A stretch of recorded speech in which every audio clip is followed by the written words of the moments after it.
Studying the work of the old masters is one of the best things that we can do to understand and get better at art. This right here is a study I did from an amazing painting from a dude that you might know that is called John Singer Sargent, one of the best portrait artists ever in history. Let me show you exactly how I did it. Okay, so this is the sketch, and as you can see, it is drawn in what I called observational drawing. That means there is no construction here, right? You don't have the cranium, you don't have a centered line, you don't have perspective, nothing. In fact, the only construction line that I did in here is this little one right here just to align the eyes, and this got me into trouble, as you're gonna see very soon. So yeah, don't do observational drawings, do construction drawings. On to the next step where I put the basic colors. And for this painting I really wanted a very traditional feel, so I used brushes that had a ton of textures like you can see. And at least that part I think it was a success. Alright, the next stage was shading. And here again I didn't want to polish things too much because I wanted the painting to feel traditional. So I just went ahead and created one simple multiply layer on top of everything. And I just darkened the areas that were gonna be covered in shadow. But yeah,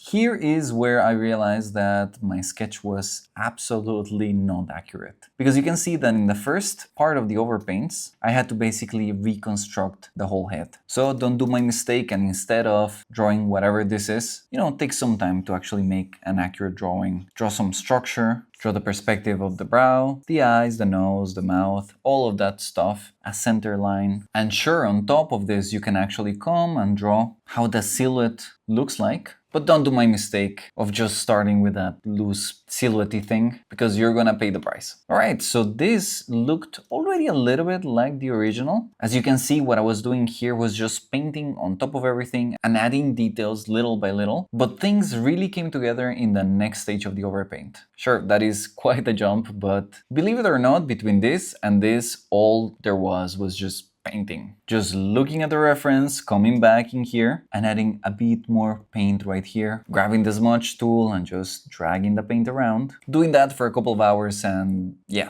it slowly starts taking shape. One of the parts that I enjoy the most is actually the clothing. Because when I looked at Sargent's painting, this lady's dress looks super detailed and nice. But when you get up close, that thing is just a bunch of really rough brushstrokes. So yeah, I tried to replicate it in here and honestly, I really like how it came out. Same thing for her crown. As you can see, just really random colors in there and very, very rough brushstrokes. And there you go. After that, adding some nice traditional textures from my Traditionalizer 2.0. And that was that. If you want to get the brushes that I use for this painting or the textures, you can get them in the link in my bio.